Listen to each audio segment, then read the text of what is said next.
fellowship. അവരാരെയും വഴക്ക് പറയുന്നൊന്നുമല്ല, അവരുടെ ഉണർന്നിരുന്നാൽ കുഴപ്പമൊന്നും ഉണ്ടാകില്ലെന്ന് ഓർപ്പിക്കുന്നു. I'm not going to scold you, so please keep away. നാം വേർപാടിന്റെ കാര്യത്തെക്കുറിച്ച് ചില ദിവസങ്ങൾ, ആഴ്ചകൾ ഇവിടെ പ്രസംഗം കേൾക്കുവാൻ തക്കനിടയായി തീർന്നു. Past few weeks we've been talking about separation. അപ്പോസ്തലപ്രവൃത്തികൾ 2-ാം അധ്യായം 42-ാം വാക്യത്തിൽ നമ്മൾ വായിക്കുന്നത് ഇങ്ങനെയാണ്. Acts 2 chapter 2 verses 42 we read like this.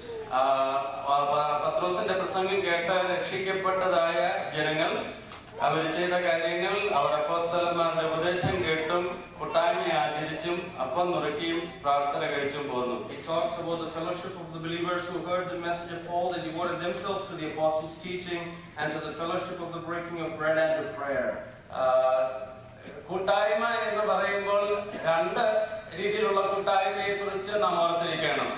When we talk about fellowship, there are two types of fellowship. എന്ന് പറഞ്ഞാൽ ഒന്ന് സൃഷ്ടിയായ ദൈവത്തിന്റെ സൃഷ്ടിയായ നാം സൃഷ്ടിതാവായ ദൈവവുമായി ഇടകിച്ചേർന്ന് പിതാവ് പുത്ര പരിശുദ്ധാത്മാവിനോട് ചേർന്നുള്ള അഭേദ്യമായ ബന്ധം, അതാണ് വലിയ കൂട്ടായ്മ. The first type of fellowship is a relationship that we, the creation, have with the Creator, our God, and the Son, the Father, the Son, and the Holy Spirit.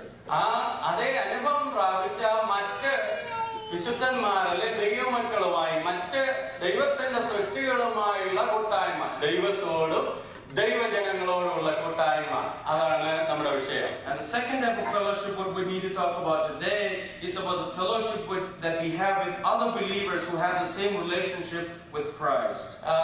ഈ ദൈവ പഴയ നിയമമൊക്കെ നമ്മൾ വായിക്കുമ്പോൾ ദൈവം മനുഷ്യനോടുള്ള കൂട്ടായ്മയ്ക്ക് വളരെ ആകാംക്ഷയോടെ ദൈവം പ്രവർത്തിച്ചതും നോക്കിയിരുന്നതും നമുക്ക് കാണുവാനായി സാധിക്കുന്നു. As you read through the Old Testament, you see that God earnestly wanted to have a great fellowship with His people. മനുഷ്യനെ സൃഷ്ടിച്ചിട്ട് ഏദൻ തോട്ടത്തിൽ ദൈവം എന്നും ഇറങ്ങി വരുമായിരുന്നു ആദാമിനോടുകൂടെ നടക്കുവാൻ, ഹവ്വായോടുകൂടെ നടക്കുവാൻ. God created man and He used to come down into the Garden of Eden to always conversate with Adam and Eve. നാം വായിക്കുന്നു ഹാനോക്ക് ദൈവത്തോട് കൂടെ നടന്നു എന്ന്. We see that Enoch, he walked with God. അബ്രഹാമിനെ കുറിച്ച് വായിക്കുന്നു, അബ്രഹാം ദൈവത്തിന്റെ സ്നേഹിതനാണെന്ന്. And you see that Abraham was a friend of God.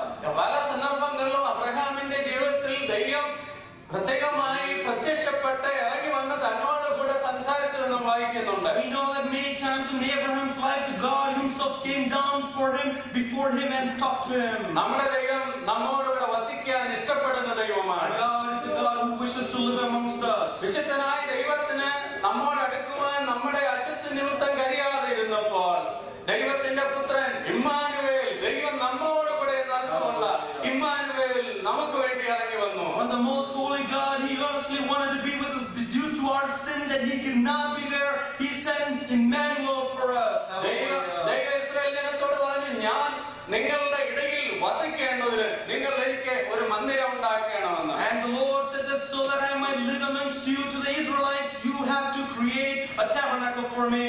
എന്നാൽ പുതിയ നിയമത്തിൽ നാം വായിക്കുന്നു, മഹത്വത്തിന്റെ പ്രത്യാശയായ ക്രിസ്തു നിങ്ങളിൽ ഇരിക്കുന്നു, ദൈവം നമ്മോടുകൂടെ, ദൈവം നമ്മിൽ. The glory of Jesus is with us and God is in us. It is what we read in the New Testament.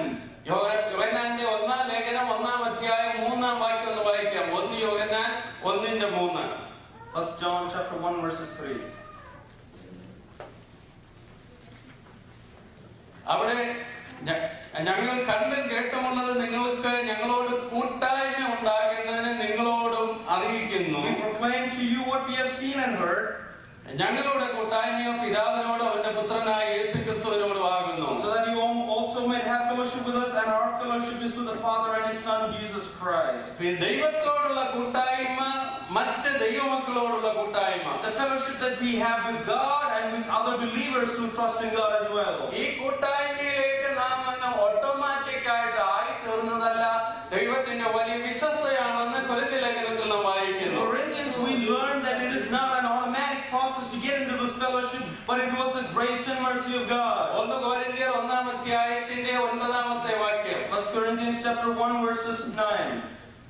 അവിടെ എഴുതിയിരിക്കുന്നു, തന്റെ പുത്രനും നമ്മുടെ കർത്താവായ യേശുക്രിസ്തുവിന്റെ കൂട്ടായ്മയിലേക്ക് നിങ്ങളെ വിളിച്ചിരിക്കുന്ന ദൈവവിശ്വാസൻ, നമ്മളെ ദൈവം വിളിച്ചതാണ്. And it says that God who called us, therefore He called us into the fellowship of God. നമുക്ക് ലഭിച്ചിട്ടുള്ള ഏറ്റവും വലിയ വിളി അതാണ്, കൂട്ടായ്മയിലേക്ക് ദൈവം നമ്മെ വിളിച്ചു എന്നുള്ളത്. The greatest calling that we have in our life is God called us for fellowship.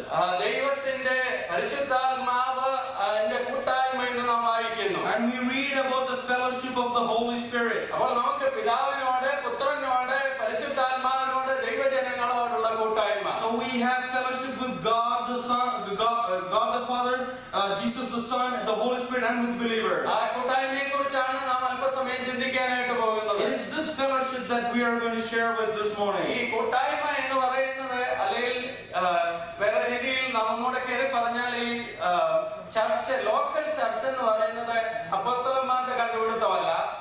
This local church that we talk about is nothing that was invented by the apostles.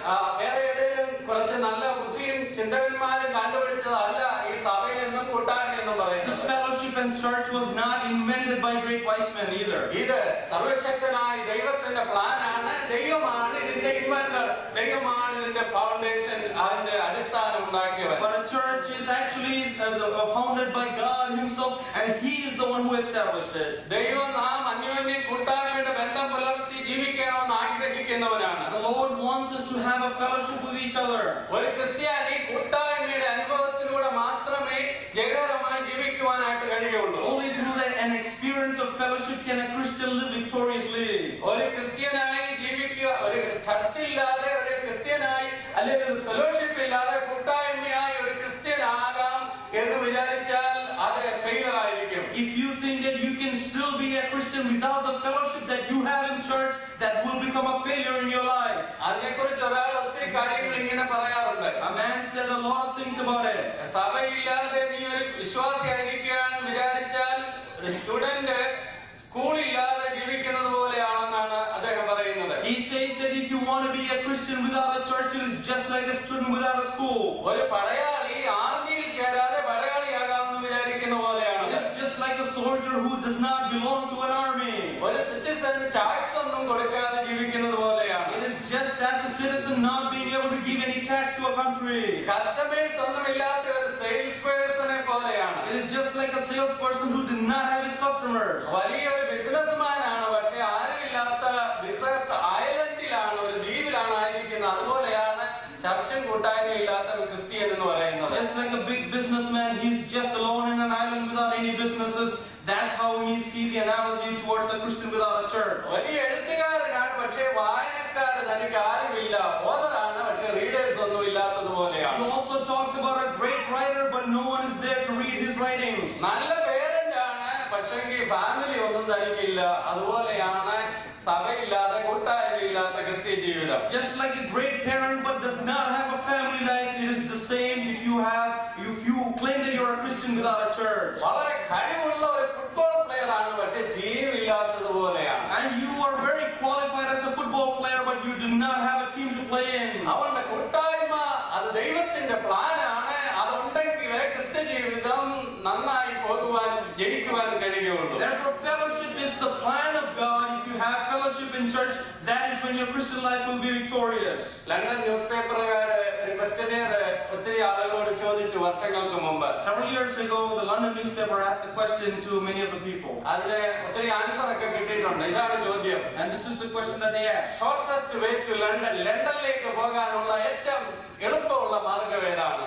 What is the shortest way to London was the question. അതിന് price കിട്ടിയതായ അതിന്റെ answer ഇതാണ്: the best company. ഏത് കമ്പനിയിലാണ് നീ പോകുന്നത്? അന്നത്തെ യാത്രയ്ക്ക് ഓരോ കമ്പനികളുണ്ട്.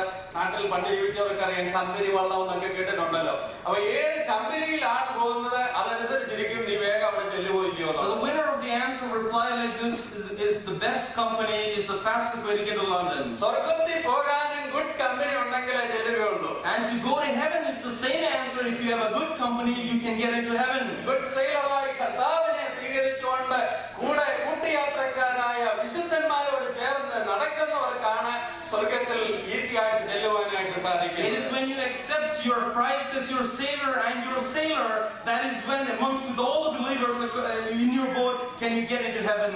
ദൈവമക്കൾ അന്യോന്യം കൂട്ടായ്മയുടെ വലിയ ബന്ധം പുലർത്തി ജീവിക്കേണ്ടത് ആവശ്യമാണ്. It is very important that we need to have a fellowship in our lives. ഫിലിപ്പിയ ലേഖനം വായിച്ചാൽ അതിനകത്തെല്ലാം കൂട്ടായ്മയുടെ ഒത്തിരി കാണാനായി സാധിക്കുന്നുണ്ട്. If you read the book of Philippians, you see many different verses that talks about fellowship. ഓരോ അധ്യായത്തിലും വിവിധ രീതിയിലുള്ള കൂട്ടായ്മയെ കുറിച്ചാണ് പറയുന്നത്. Every chapter talks about different types of fellowship. ഫിലിപ്പിയർ 1:5 നാം ഇങ്ങനെയാണ് വായിക്കുന്നത്. Philippians 1:5 we read like this. സുവിശേഷ ഘോഷണത്തിൽ കൂട്ടായ്മ കാണിക്കണം. You should have fellowship in sharing the gospel.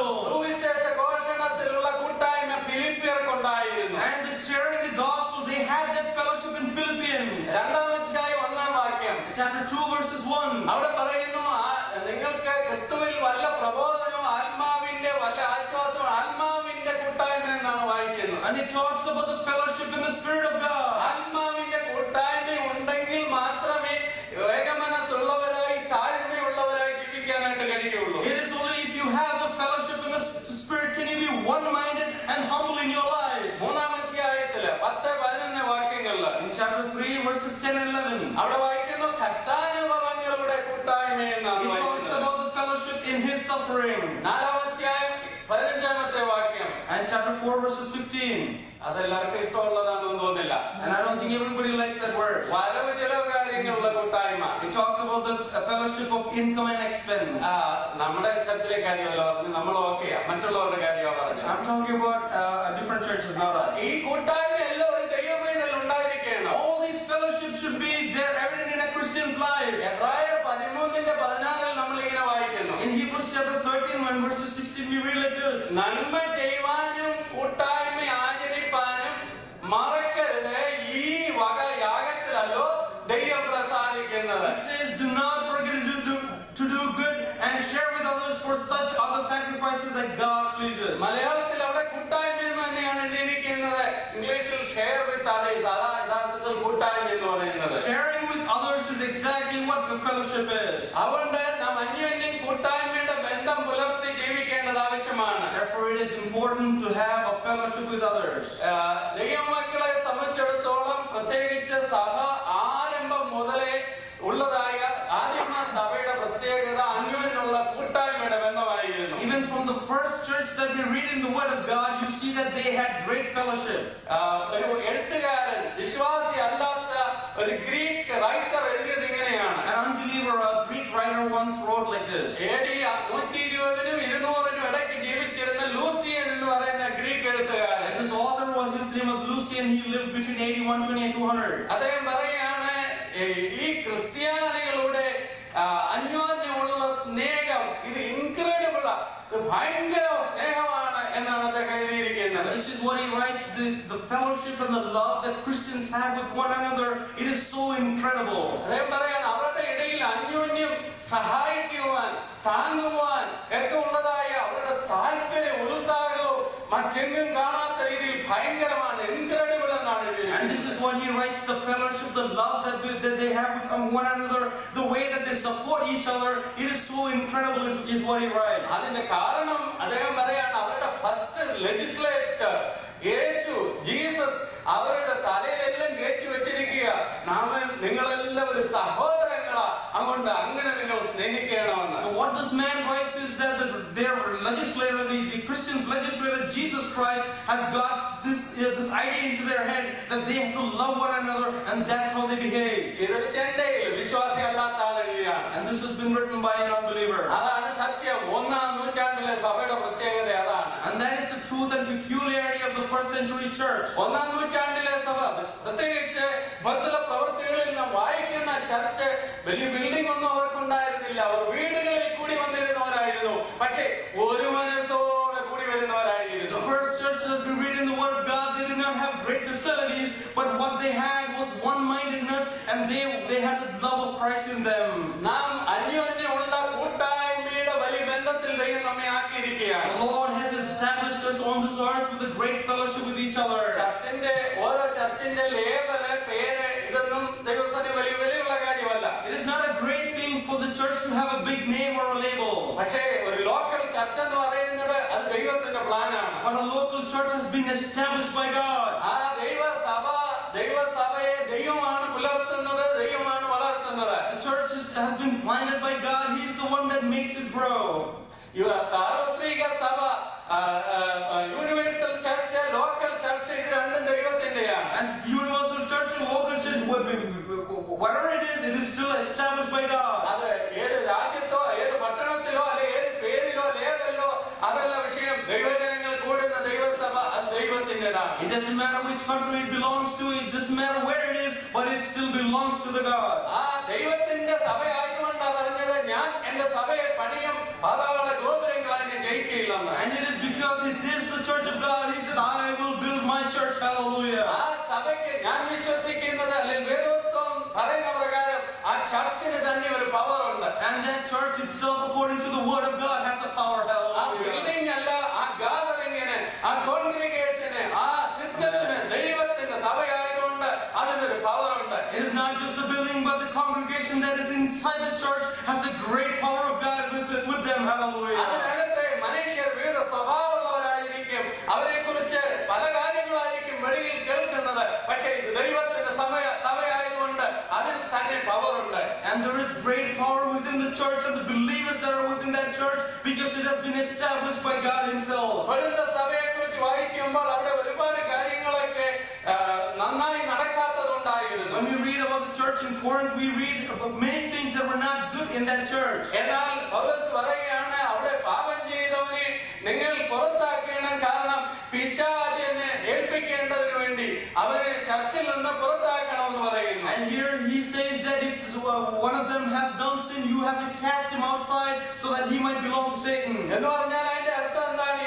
ചർച്ചിനുള്ളിലായിരിക്കുന്നിടത്തോളം കാലം പിശാചിന് തൊടാൻ ലിമിറ്റ് ഉണ്ട്. അതിനപ്പുറത്തോട്ട് വന്ന് തൊടുവാൻ കഴിയുകയില്ല.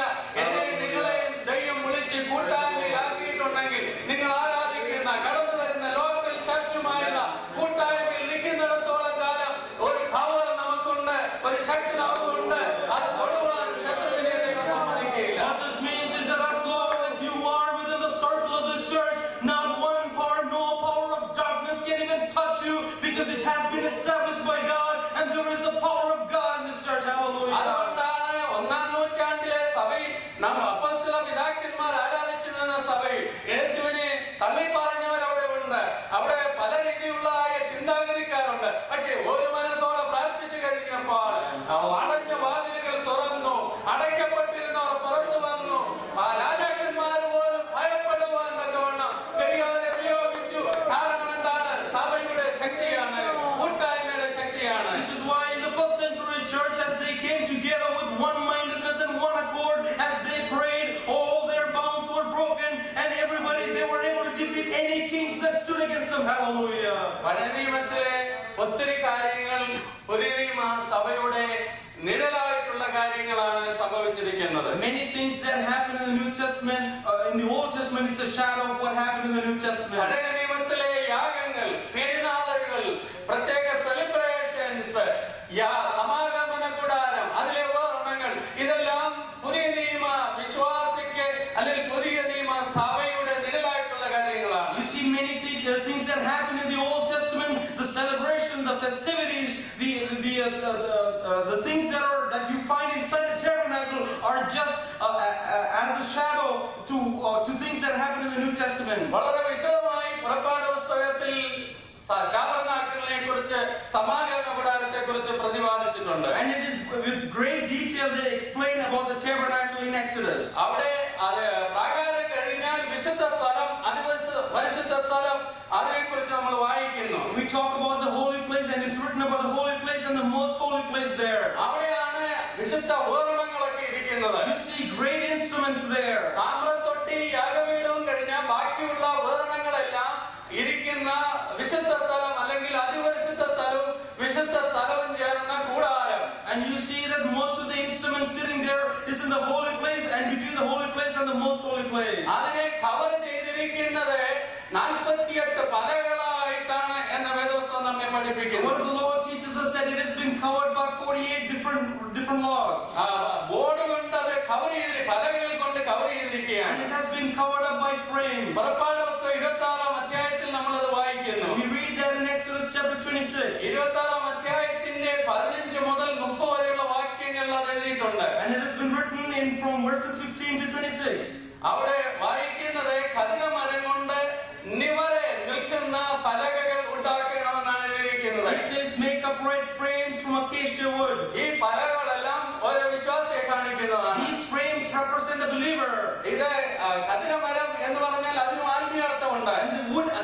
acacia wood also has a spiritual meaning. ഇവിടെ ഇരിക്കുന്ന പ്രായമുള്ള സഹോദരി സഹോദരന്മാർക്കൊക്കെ സമാന കൂടാരത്തെ കുറിച്ചൊക്കെ അറിവുണ്ട് എന്നാണ് ഞാൻ വിശ്വസിക്കുന്നത്. I believe that the older folks sitting here know about the tabernacle of God. നമ്മുടെ നാട്ടിലെ പഴയ സഭകളിലൊക്കെ ഇതിനെക്കുറിച്ചുള്ള പ്രസംഗങ്ങൾ നാം ഒരുപാട് കേൾക്കുമായിരുന്നു. We have heard a lot of message about this in our churches. എന്നാൽ ഇന്നത്തെ മോഡേൺ തിയോളജിയിലൊക്കെ എത്രയും പഠിപ്പിക്കുന്നുണ്ടോ, സൺഡേ സ്കൂളിൽ എത്രയുണ്ടോ എനിക്ക് അറിഞ്ഞുകൂടാ. I do not know how much is being taught about the tabernacle of God these days. എന്നാൽ ഇതിന്റെ ഖനനമരം അതിനെക്കുറിച്ചൊക്കെ പഠിക്കുന്നവർക്ക് അറിയാം യഥാർത്ഥമായി എങ്ങനെയാണ് ഇതൊരു വിശ്വാസിക്ക് നിഴലായിരിക്കുന്നതെന്ന്. You talk about the acacia wood and you see how this is a shadow of an example of a believer. എന്നാൽ ഈ പലകയെക്കുറിച്ച് എതിരിക്കുന്നത് അത് നിവരെ നിൽക്കുന്ന പലകയായിരിക്കണമെന്ന്. And you see that this wood is talking about the frame of the wood. He has to stand straight. ഞാനും നിങ്ങളും ദൈവസഭയാകുന്ന കൂടാരത്തിൽ നിവരെ നിൽക്കുന്ന പലകകളാണ്. Each and every one of you, you and me, we have to be a frame that stands upright in the church of God. ഈ പലകയ്ക്കുള്ള പല പ്രത്യേകതകൾ അവിടെ എഴുതിയിട്ടുണ്ട്. There are many peculiarities about this wood written here. ഇത് silver socket, രണ്ട് വെള്ളി ചുവടിന്മേലാണ് നിൽക്കുന്നത്. It stands on two silver sockets at the base. വെള്ളി വീണ്ടെടുപ്പിനെയാണ് കാണിക്കുന്നത്. And silver shows redemption. ഈ പലകയ്ക്കുള്ള പ്രത്യേകത വെള്ളി ചുവടിന്മേൽ നിൽക്കുന്നു എന്നുള്ളതാണ്. This wood stands on the silver plates on its base. നാം വീണ്ടെടുപ്പിന്റെ യേശുക്രിസ്തുവിന്റെ വീണ്ടെടുപ്പിന്റെ ശുശ്രൂഷയുടെ ഫലമായി യേശുക്രിസ്തുവിലാണ് നിൽക്കുന്നത്. As a result of the redemption that we have in Jesus Christ, we stand in Him. Hallelujah.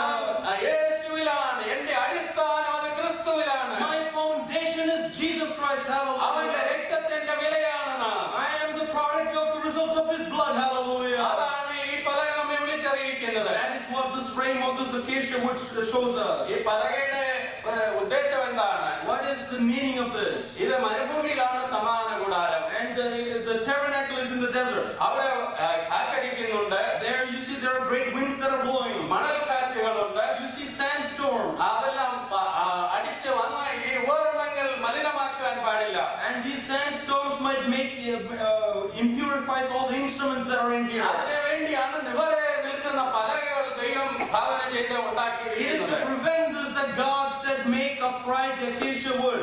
ഈ പലക വളഞ്ഞു പോകാതിരിക്കുവാനായി നാം വായിക്കുന്നു 5 അന്താഴങ്ങൾ, റോഡ്സ് അല്ലെങ്കിൽ ബാർസ്, ഈ 5 അന്താഴങ്ങൾ ഉണ്ടാക്കിയിട്ടുണ്ട്. And you see that so that the wood might not bend, there are 5 rods that are made as well. 28-ാം വാക്യത്തിൽ നാം ഇങ്ങനെയാണ് 27-28 വാക്യങ്ങൾ ഇങ്ങനെയാണ് വായിക്കുന്നത്. 27 and 28 we read like this. തിരുനിവാസത്തിന്റെ പടിഞ്ഞാറേ ഭാഗത്ത് പിൻവശത്തെ പലകയ്ക്ക് 5 അന്താഴം, മൊത്തം 48 പലകളാണുള്ളത്. There are in total 48 wood. തിരുനിവാസത്തിന്റെ നടുവത്തെ അന്താഴം പലകയുടെ അടിവിൽ ഒരറ്റത്ത് നിന്ന് മറ്റേ അറ്റത്തോളം ചെല്ലുന്നതായിരിക്കണം. The center crossbar is to be extended from end to end at the middle of the frame.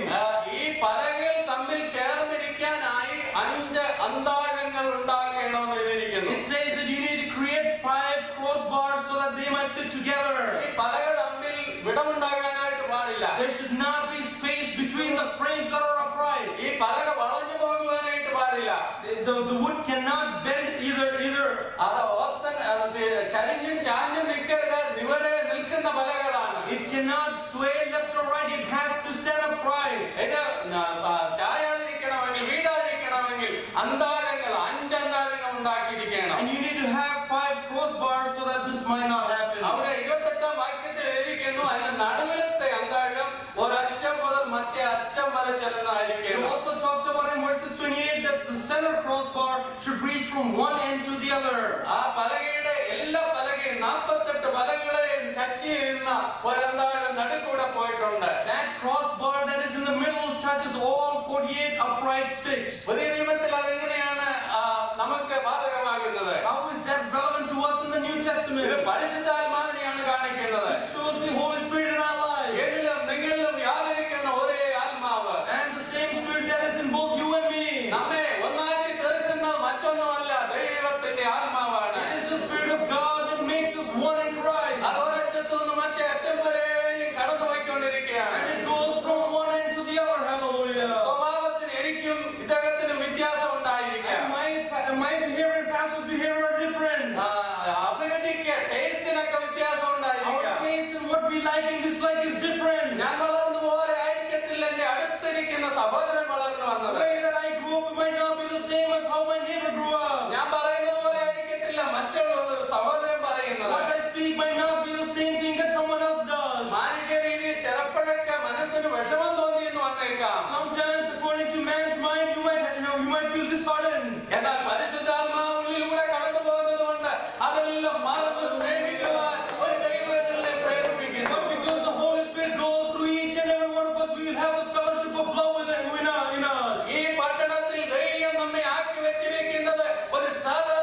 to become a local church. God has established us, and God has established us to be different from others, to make a difference outside in the world. യേശു കർത്താവിന്റെ നാമം ഉയർത്തുവാൻ വേണ്ടി നിവരെ നിൽക്കുന്ന പലരാണ് ഇവിടെ ഇരിക്കുന്ന ഓരോ സഹോദരന്മാരും, ഓരോ കുഞ്ഞുങ്ങളും. Each and every person sitting here, both young and old alike, are standing upright for the kingdom of God. Hallelujah. എനിക്കും നിങ്ങൾക്കും തമ്മിൽ, അല്ലെങ്കിൽ നമ്മുടെ സഹോദരങ്ങൾ തമ്മിൽ, കൂട്ടുവിശ്വാസികൾ തമ്മിൽ വിടവുണ്ടാകരുത്, അകലമുണ്ടാകരുത്. അകടിച്ചു കയറും, വിളക്ക് കെട്ടുപോകും, ഉപകരണങ്ങൾ മലിനമാകും. നമ്മുടെ ജോലിയാണ് നിവരെ നിൽക്കുക എന്നുള്ളത്. We have to stand upright in this church. There should not be any space between the wood that represents us. Hallelujah. The wind of the devil might flow into our life, but we have to prevent that from happening. ആത്മീയമായ കൂട്ടായ്മയുടെ ബന്ധം നാം വേറൊരു നാലെന്തായാലും ഒന്നിനോട് ചേർത്തിരിക്കുന്നതാണ്. രണ്ട് പലകൾ തമ്മിൽ ചേർത്ത് വെച്ചിരിക്കുന്ന ഈ രണ്ടെന്താഴങ്ങൾ, താഴെ രണ്ട്, മേളിൽ രണ്ട്, നടുക്കൂടെ പരിശുദ്ധാത്മാവാകുന്ന അന്താഴം. There are crossbars that go, two of them on the top, two on the bottom, but the centerpiece is the Holy Spirit that represents the Holy Spirit, goes from one end to the other. അതിന്റെ ഒരുപാട് ആത്മീയ അർത്ഥങ്ങളുണ്ട്. അതെല്ലാം വിവരിക്കുവാൻ ഞാൻ സമയമെടുക്കുന്നില്ല. I'm not taking time to go into the depth of the spiritual meaning. നാം അന്യോന്യം സ്നേഹമുള്ളവരായി, ഐക്യതയുള്ളവരായി എപ്പോഴും ആയിരിക്കുവാൻ നമ്മൾ ഉത്സാഹിക്കണം. We always need to have a fellowship of love and unity amongst us. കൂട്ടായ്മയുടെ ബന്ധം വളരെ വലുതാണ്. And the relationship of fellowship is so great in our lives. ഒരു സാധാരണ ഓർഗനൈസേഷൻ അല്ല local church. A local church is not just like any other organization. അങ്ങോട്ടും ഇങ്ങോട്ടും കണ്ട ഒരു ഷെയ്ക്ക് ഹാൻഡ് ചെയ്തൊരു ഹായ് പറഞ്ഞു പോകുന്നതല്ല local church. A local church shouldn't be that we just see each other, shake hand and leave. നാം ഒരു കുടുംബത്തിലെ അംഗങ്ങളാണ്. We are part of that same family. ഒരു അപ്പന്റെ മക്കളാണ്. We are sons of the same father. ഒരേ രക്തത്തിന്റെ വിലയാണ്. And we are the price of that one blood. ഒരേ ആത്മാവാണ് നമ്മിൽ വ്യാപരിക്കുന്നത്. Oh, it is the same spirit that is in all of us. ഒരു കുടുംബമാണ്. ആ ബന്ധം മാറുന്ന, ആ ബന്ധം കുറയുന്ന ഒന്നും നമുക്ക് തമ്മിൽ ഉണ്ടാകുവാൻ പാടില്ല. We are one family in Christ. There shouldn't be anything that puts a wedge amongst us. എന്നാൽ ഇന്ന് ഒരുപാട് മറ്റു കാര്യങ്ങൾ വന്ന് അന്യോന്യമുള്ള സ്നേഹം കുറഞ്ഞുകൊണ്ടിരിക്കുകയാണ്. But these days there are many things that are creeping into churches and reducing that love we have with one another. ഞാൻ വായിച്ചിട്ടുണ്ട്, രണ്ട് പേര് ഒരു ചർച്ചിൽ, ഒരു ലോക്കൽ ചർച്ചിൽ സ്ട്രേഞ്ചേഴ്സ് ആയി ആദ്യമായി പോയി. I read that two people went to a church as strangers. അവർ പല ആഴ്ചകൾ പോയിട്ട് ഒരൊറ്റ കുഞ്ഞു പോലും ആളോട് സംസാരിച്ചില്ല. They went for many weeks, but nobody in that church actually welcomed them. PCP ആയിരിക്കത്തില്ലെന്ന് തോന്നുന്നു. I'm assuming it's not PCP. അവര് പല ആഴ്ചകളായപ്പോൾ ഇവരൊരു തീരുമാനമെടുത്തു. After several weeks, they decided. ഒരാള് തീരുമാനിച്ചു ഒരാഴ്ച കൂടെ പോകും. ഇനി ഈ ചർച്ചിൽ ആരെങ്കിലും എന്നോട് മിണ്ടിയില്ലെങ്കിൽ ഇത് മേലാൽ ആ ചർച്ചിൽ പോകില്ലെന്ന് തീരുമാനിച്ചു. So one person decided that I'll go for one more week. If nobody welcomes me, then I will never go to this church again. മറ്റേ ആള് വിചാരിച്ചു ഈ സഭയിൽ മിണ്ടാതിരിക്കുന്ന പരിപാടി ഇത് നല്ലതൊന്നുമല്ല, അതുകൊണ്ട് അടുത്ത ആഴ്ച ആരും എന്നോട് മിണ്ടിയില്ലെങ്കിലും ഞാൻ മിണ്ടുമെന്ന് പറഞ്ഞു. And the other person decided that no matter, even if nobody talks to me, it's not good to sit silent. Therefore, I'm going to start speaking. അവർ രണ്ടുപേരെ പല സമയത്തായിട്ട് ചർച്ചിൽ ചെന്നു. തമ്മിൽ അറിയുന്നുമില്ല. They do not know each other, but they came to church that Sunday. അന്നത്തെ ushers ഒരാളെ മുന്നിലും ഒരാളെ പുറകിലുമായിട്ടാണ് കൊണ്ടിരുത്തിയത്. And the ushers sat them, one in the front, one in the back. ചർച്ചൊക്കെ പിരിഞ്ഞു. And after the church was over, ഇനിയും അതിനോട് മിണ്ടിയില്ലേ ചർച്ച വരികയില്ലെന്ന് ആൾ എഴുന്നേറ്റു. and the person who said that if they don't talk to me, I'll leave, that person got up. അദ്ദേഹം വിചാരിച്ചു ഇത് last ആയി, ഞാൻ ഇങ്ങോട്ട് വരുന്നില്ല. And he decided in his heart, this is the last time, I'm not going to come to this church. അദ്ദേഹത്തിന്റെ മുന്നേ ഇരുന്ന ആള് പെട്ടെന്ന് എഴുന്നേറ്റു. And the person sitting in front of him got up. ഇങ്ങനെ പോയാൽ പറ്റൂലല്ലോ. And he said that if you go like this, പുറകോട്ട് തിരിഞ്ഞേച്ച് ബ്രദർ ഹൗ ആർ യു എന്ന് ചോദിച്ചു. so he turned back and said, brother, how are you? Message നല്ലതായിരുന്നല്ലോ എന്ന് പറഞ്ഞു. He said the message was great. അവർ രണ്ടും പിന്നെ ഒത്തിരി വർഷങ്ങൾ ആ ചർച്ചിൽ തുടർന്ന് ആരാധിക്കുമെന്നൊക്കെ ഇടയായിട്ട്. So for many years, these both became friends and they worshipped along with that church. കൂട്ടായ്മയുടെ ബന്ധം വളരെ വലുതാണ്. The relationship of fellowship is so important. Guide post എന്ന് പറയുന്ന മാസിക പിടിപ്പിക്കുന്ന ചിലർക്കൊക്കെ അറിയാമായിരിക്കുമല്ലോ. Some people might have heard about the magazine called Guidepost. Guide പോസ്റ്റില് രണ്ടാം ലോക മഹായുദ്ധത്തിൽ പ്രവർത്തിച്ചിരുന്ന ഒരാൾ ഒരു ആർട്ടിക്കിൾ എഴുതിയത് ഇങ്ങനെയാണ്. A person who worked in the World War II wrote an article in there like this. അദ്ദേഹം ഒരു ദിവസം അവർ പോയിരുന്ന ബോട്ട് വെള്ളത്തിൽ മുങ്ങിപ്പോകുവാനൊക്കെ ഇടയായിട്ട്. And he was in a boat and the boat started started to sing. Captain പറഞ്ഞു നമുക്ക് രക്ഷയില്ല, നീ അറിയാവുന്നവരൊക്കെ രക്ഷപ്പെട്ടോളാം പറഞ്ഞു. The captain said that we do not have any rescue boat, so if you know how to swim, swim. ഈ എഴുതിയ ആള് വെള്ളത്തിൽ വീണു മുങ്ങിച്ചാകാൻ തുടങ്ങിയാണ്. നീന്തി ചുവ അറിയില്ലായിരുന്നു. This author actually he fell into the water. He did not know how to swim well. ഇനി അതേ സമയമൊന്നും ഇല്ലാന്ന് കണ്ട് നോക്കിയപ്പോൾ അപ്പുറത്ത് ഒരാൾ കിടന്ന് വെള്ളത്തിൽ കിടന്ന് അടിക്കുന്ന കണ്ടു. And he knew that he was about to drown, and as he looks around, he see another person who is struggling. ചാകാൻ തുടങ്ങുമ്പോൾ നമുക്ക് എന്തോ കിട്ടിയാലും കയറി പിടിക്കാൻ തോന്നും. And even when we are dying, whatever we see, we climb onto. അതുകൊണ്ട് ഈ എഴുത്തുകാരൻ ചെന്ന് അദ്ദേഹത്തെ കയറി പിടിച്ചു. So this person went and got hold of him. ഇവർ രണ്ടും ഏതായാലും കരയ്ക്ക് നീന്തി രക്ഷപ്പെട്ടു. So somehow these both made it to the shore. പിരിഞ്ഞു പോയി. കുറച്ചു നാൾ കഴിഞ്ഞു. And after some time they went their separate ways. പിന്നീട് ഇവർ തമ്മിൽ കണ്ടുമുട്ടി. Then after some time they saw each other. എഴുത്തുകാരൻ കയറി പിടിച്ച ആള് കണ്ടു പറയാ, ബ്രദർ താങ്ക് യു, നിങ്ങളാ എന്റെ ജീവനെ രക്ഷിച്ചത്. And this person, when he saw this author, said that, oh brother, thank you, you're the reason why I'm alive. അതെന്താന്ന് ചോദിച്ചു. And he asked him, why did he say that? ഇന്ന ദിവസം നമ്മുടെ boat മുങ്ങി പോകാൻ തുടങ്ങിയപ്പോൾ ഞാൻ വെള്ളം കുടിച്ച് ചാകാൻ തുടങ്ങുമായിരുന്നു, ബ്രദർ വന്ന് എന്നെ പിടിച്ച് കരയെ കൊണ്ടുപോയല്ലോ എന്ന് പറഞ്ഞു. And that is when he reminded him, saying that I was about to drown and fall, you actually held on to me and you brought me ashore. Actually ഇത് രണ്ടുപേരും ചാകാൻ തുടങ്ങിയ, പക്ഷേ രണ്ടുപേരും കൂടി പിടിച്ചു കഴിഞ്ഞ് രക്ഷപ്പെട്ടു പോകുവാനിടയായിട്ട്. The truth of the fact was that both of them were deciding to drown, were about to drown, but because of their unity, they were able to come ashore. നമുക്ക് അന്യോന്യമുള്ള കൂട്ടായ്മയുടെ ബന്ധം വലുതാണ്. And it's so important to have a fellowship with one another. ഇന്നലെ Amish village visit ചെയ്തവർക്കറിയാം. Yesterday, those who went to the Amish village എല്ലാവരും പറഞ്ഞു pastor 4-5 ആഴ്ച പ്രസംഗിക്കാനുള്ളതെന്ന് പറഞ്ഞു. And some people said that pastor has 5 or 6 messages as a result. അവിടെ അവർ പറഞ്ഞു വന്ന അന്നത്തെ ആമിഷ് ചർച്ചുകൾക്ക് സോഷ്യൽ സെക്യൂരിറ്റി അവർ വാങ്ങിക്കത്തില്ല. ഇന്നും അങ്ങനെയാണ്. ഇൻഷുറൻസ് ഇല്ല. ഒരു വേട് അവർ പറഞ്ഞു ചർച്ച് ഈസ് ദെയർ ഇൻഷുറൻസ് എന്നാ പറഞ്ഞു. And they said that there is no social security for the church or anything like that. The church is their insurance. ചർച്ചിൽ മെമ്പേഴ്സിന് ഒരു നീഡ് വരുമ്പോൾ, അവർക്കൊരു ആവശ്യം വരുമ്പോൾ, അവർക്കൊരു വിഷയം വരുമ്പോൾ അവിടെ ചെന്ന് പ്രാർത്ഥിക്കുക, കൈത്താങ്ങിൽ ഒടുക്കുക.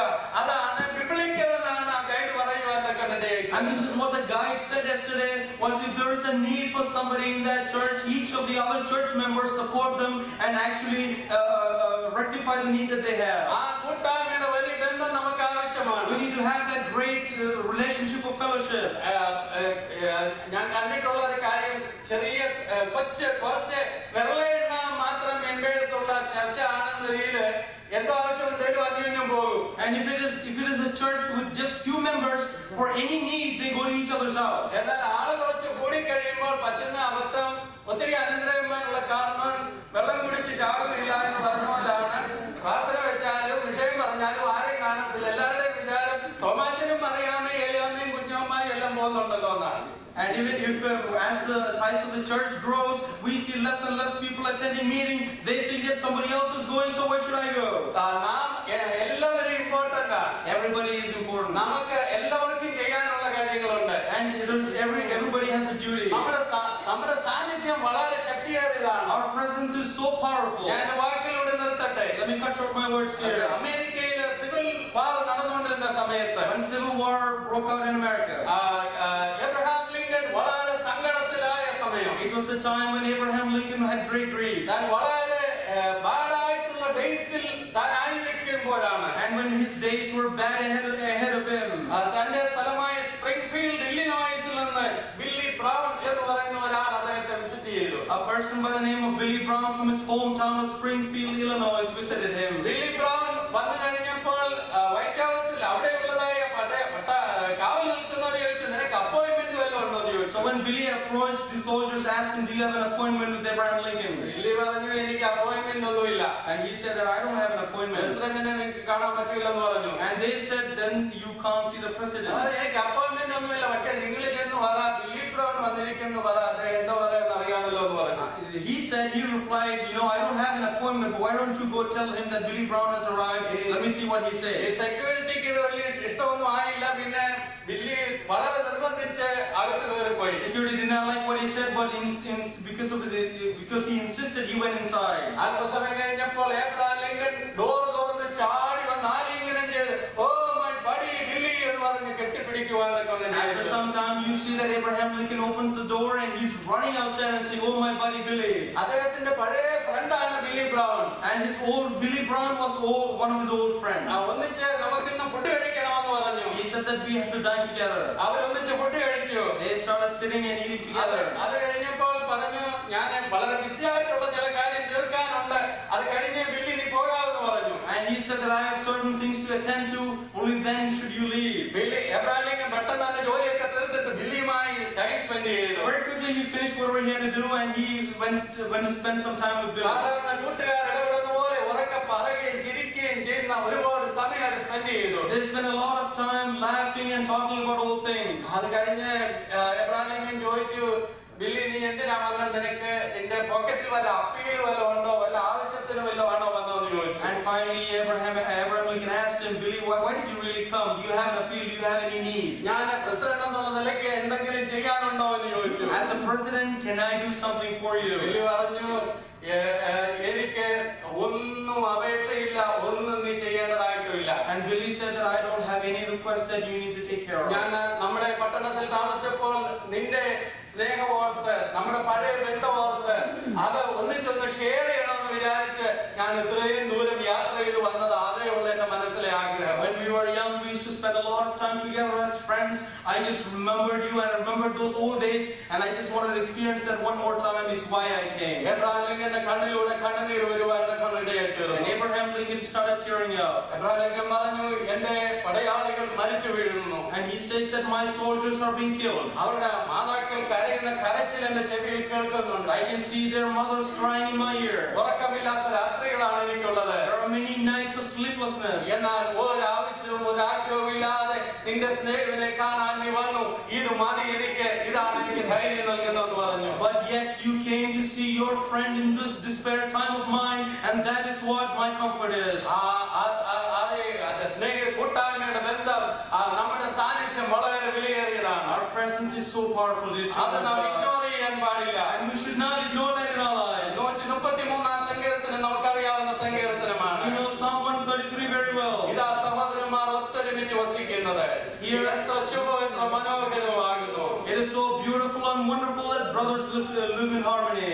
അടുത്ത് എഴുതിയിരിക്കുന്ന അവിടെയല്ലോ ദൈവത്തിന്റെ ശാശ്വത അനുഗ്രഹങ്ങൾ പകരുന്നതെന്നാണ് എഴുതിയിരിക്കുന്നത്. The next you see this is where the Spirit of God is and the blessings of God flow out. Zion പർവ്വതത്തിലെ മഞ്ഞുപോലെ, ഹെർമോന്യ മഞ്ഞുപോലെ അനുഗ്രഹവും ശാശ്വതമായ ജീവനും ഒരുമിച്ച് വസിക്കുന്നിടത്താണ് വരുവാൻ തക്കവണ്ണിടയാകുന്നത്. The blessings just like the snow of Zion falls down where brothers live in unity. ഇന്ന് പകൽക്കാലം നമുക്ക് നമ്മുടെ ജീവിതത്തിലേക്ക് ഒന്ന് തിരിഞ്ഞു നോക്കാം. This morning let us look into our own lives. നമ്മുടെ കഴിഞ്ഞകാല ജീവിതത്തിൽ കൂട്ടായ്മയുടെ ബന്ധമല്ലേ നമ്മെ ഇതുവരെ നിർത്തിയത്? Isn't the love and fellowship that we have with one another is what sustained us? ജീവിതത്തിൽ വളരെ ക്ഷീണിച്ച് തളർന്നിരുന്ന സമയത്ത് ഒരു കൂട്ടുവിശ്വാസി വിളിച്ച് ഒരു വാക്ക് പറഞ്ഞത് ധൈര്യം നൽകി എത്രയോ സന്ദർഭങ്ങൾ ഇവിടെ ഇരിക്കുന്ന അനേകർക്ക് ഓർക്കാനുണ്ട്.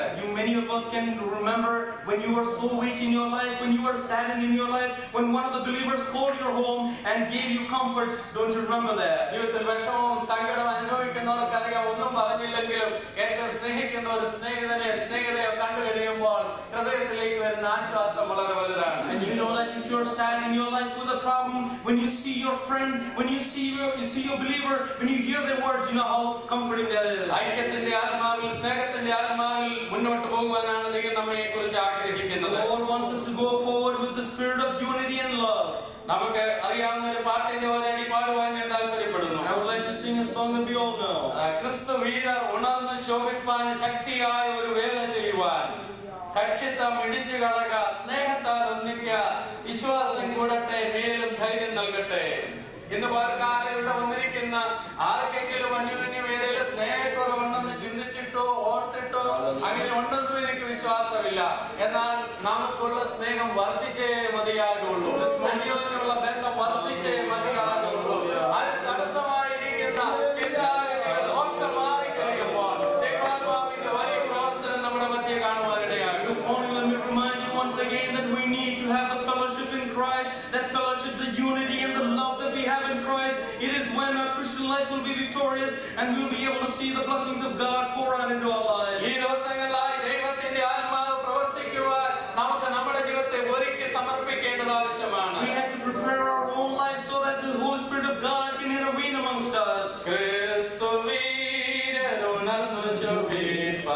ചാ